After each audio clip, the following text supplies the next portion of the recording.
Welcome back to the Ultimate Whey Protein Guide in the summary section. My name is Brad Newton and thanks again for tuning back in. I'm super excited that you guys have joined me. In the wrap-up section, I'm going to talk briefly about each of the types of whey protein we've talked about. I know if you're just watching this, it might seem confusing or overwhelming at times, but hey, I told you that I'll keep this really simple, and hopefully I have, so that when you go into a supplement store, you'll know what you're looking for. So there's a lot of stuff out there, and you'll get people will try and sell you on their ideas and things like that.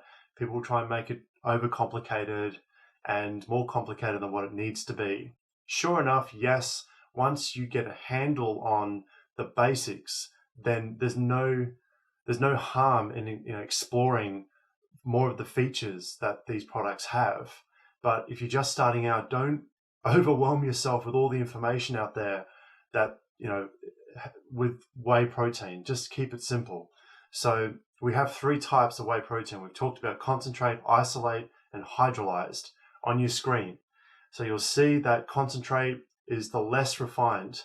And on the other side of the scale, you have hydrolyzed, which is the more refined version of whey protein. It's also the most expensive. If you have a look on your screen, going from least expensive to most expensive, from the least refined to the most refined, to the less purest to the most purest. And then in the middle, you've got a fair price with, fair absorption rate with a decent amount of, level of absorption that we can be quite happy to live with. So in terms of which one most people go with an isolate or a concentrate blended together. Isolate and a concentrate blended together. Some guys go with a pure isolate, and some guys even go with a hydrolysate, depending on their goals. So for example, I'll give you some clear examples. There are some bodybuilders out there which prefer to go with a pure isolate and a pure hydrolyzed form of whey protein, because almost all of the fat has been removed, and it allows those athletes to accurately calculate their macronutrient requirements. So they're able to, when they come to calculating their macronutrient requirements, they can look at whey protein as a pure protein source, unadulterated with any other added fat or any other impurities that they don't need. So whereas concentrate contains more fat, therefore more calories, because fat is more calorie dense than protein or carbohydrate, for example. For most people, like me, I'm not a bodybuilder. Most people prefer to go with a blended form of whey protein, so a concentrate that's blended with an isolate. We talked about that in the previous discussion, right? So you're getting a good amount of absorption. It's a fair price.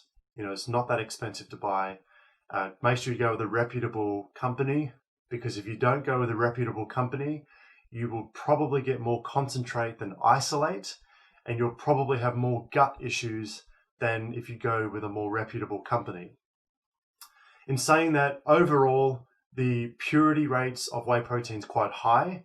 So back in the old days, right, not so many years ago, whey protein usually sat at around 30 to 40% in terms of protein on a gram to gram basis, whereas now it's more in the 70 plus percent range by weight on a gram to gram basis.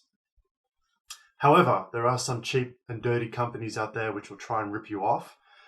If it's really too cheap compared to a more reputable company, you're probably getting a really shit product, just to put it out there. Okay, so just make sure you go with a reputable company.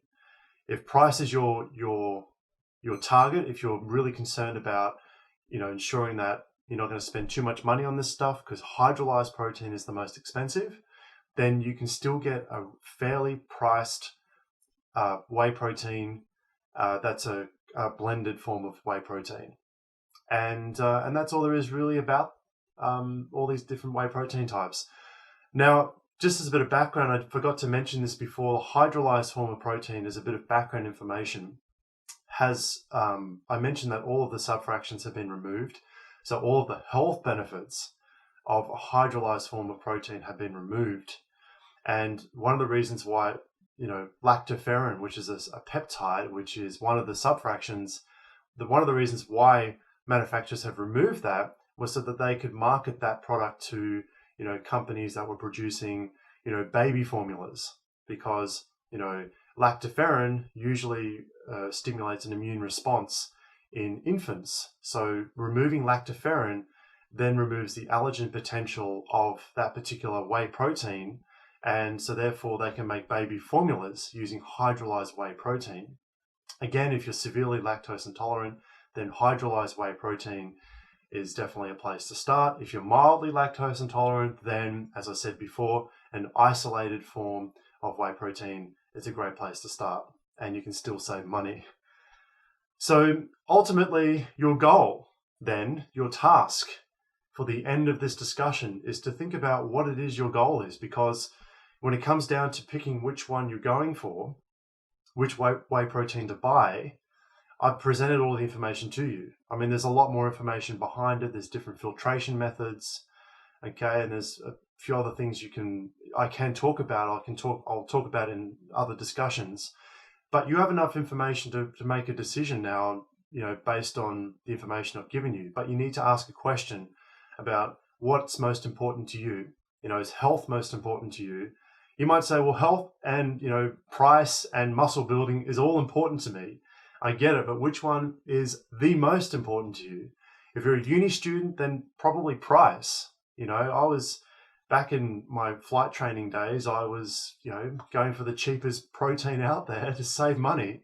But that kind of backfired on me because, I had really bad, gastrointestinal, upsets. I had really bad gas, as I mentioned. It's kind of embarrassing to mention, but I'm being honest. Sometimes going the cheapest product is not the best way. It's not very comfortable having bloating and having gas and everything else. And if you have a girlfriend, she'll be very upset with you. So what is it? Is it health? If it's health, then maybe a concentrate will be more beneficial for you. And there's nothing wrong with a whey protein concentrate. Absolutely nothing wrong.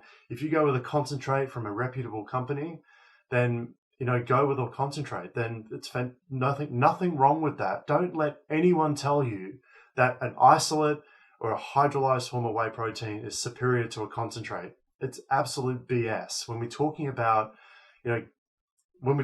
price, concentrate is superior.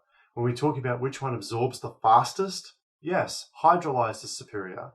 But when we're talking about an all-round protein, which one that's going to meet your requirements in the gym to build muscle, build some strength, and help you lose fat without breaking the bank, going with a reputable product, an isolate or a concentrate or some blend between the two is completely fine. So, but otherwise you might decide to go with a hydrolyzed. That's completely okay as well. So if you have any questions, please reach out to me. If you have a particular brand of whey protein that you want my opinion on, please send me an email, brad@seekfitlife.com, brad@seekfitlife.com. I've tried a gazillion different types of whey proteins out there just to experiment. I've tried a lot. So send me a message. More than happy to give you my opinion based on everything I know. If you have any questions, reach out to me. I hope you guys enjoyed this section. It was fun to put together. And I'll see you in the next section. Thank you for watching.